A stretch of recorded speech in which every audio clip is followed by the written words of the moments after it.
మొన్న రేవంత్ రెడ్డి కూడా ఒక మాట అనడం జరిగింది, మిమ్మల్ని అందరినీ అడ్డు పెట్టుకొని ఒక రాజకీయం నడిపిస్తుండు అని చెప్పేసి అనడం జరిగింది. నిజంగానే బీఆర్ఎస్ పార్టీ ఏమైనా రాజకీయం మీతో చేపిస్తుంది అనుకోవచ్చేసి? అమ్మా, అడికోర్ ఇన్ఫ్రాస్ట్రక్చర్ ఇది ఒక కంపెనీ. ఇందులో ఇద్దరు పార్ట్నర్ కలిసి కంపెనీ పేరు పెట్టారు. ఆ పార్ట్నర్ ఎవరు తెలుసా? ఒకటి అనుమూల రేవంత్ రెడ్డి, రెండోది కల్వకుంట్ల కవిత. వీళ్ళ మళ్ళీ అలా ఇంకో ఇద్దరు పార్ట్నర్స్ ఉంటాయి. ఇంకో పార్ట్నర్ ఉంటాడు, ఆయన పేరు సుదిని సృజన్, అంటే మనోహర్ రెడ్డి కొడుకు. మనోహర్ రెడ్డి కొడుకు ఎవరంటే జయపాల్ రెడ్డి తమ్ముని కొడుకు అన్నట్టు. ఆయన ఉపేందర్ రెడ్డి అల్లుడు. ఇంకోటి విందుల మందుల అని అమెరికాలో కవిత బినామీ. ఇప్పుడు కేసీఆర్ కుటుంబానికి రేవంత్ రెడ్డికి సంబంధాలు ఉన్నాయా? బక్క జెడ్సన్కు దేని సంబంధాలు ఉన్నాయా? దమ్ముంటే రేపు తడిబట్టలతోని రేవంత్ రెడ్డి గారిని రమ్మని నేను రమ్మంటా.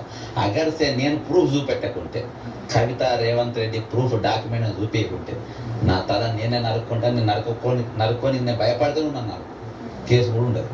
అగర్సే నేను చూపెడితే నువ్వు దేనికి సాయి? నా వెనుక హరీష్ రావు ఉంటే నేను వాళ్ళ మీద ఎన్ని కేసులు ఉన్నాక నా మీద ఉంటారా?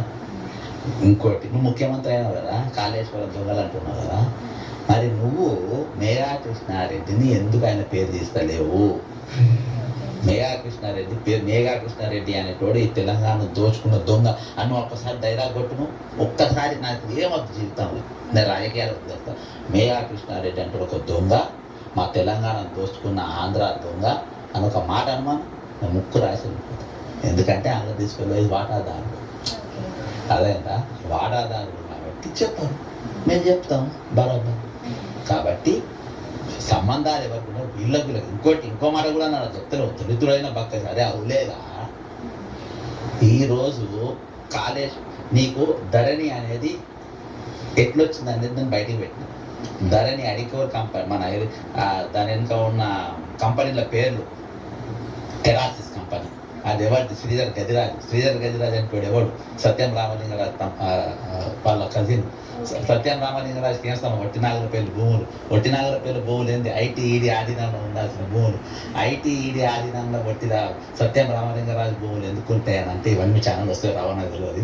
కానీ అవి సత్యం కంప్యూటర్ స్కామ్ అయినప్పుడు అవి వాళ్ళు గుంజుకొని దగ్గర పెట్టుకున్న భూములు గుంజుకొని పెట్టినటువంటి స్కీమ్ ఇది ఫస్ట్ నేనే బయట పెట్టాను.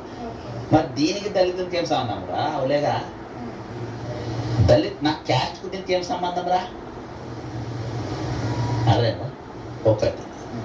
కాళేశ్వరం స్కామ్ అని చెప్తారు. కాళేశ్వరం స్కామ్ ఎట్లా? 200 మంది అత్యంత అవినీతి పరమైన అధికారులు తిరగబడుతూ 2 రాష్ట్రాలు ఉన్నప్పుడు 2 ఈఎన్సీలు ఉండేది. ఒకటి పరిపాలన చూసేది, అడ్మినిస్ట్రేషన్, ఇంకోటి ఫీల్డ్ చూసేది. ఇప్పుడు 6 పెట్టింటారు.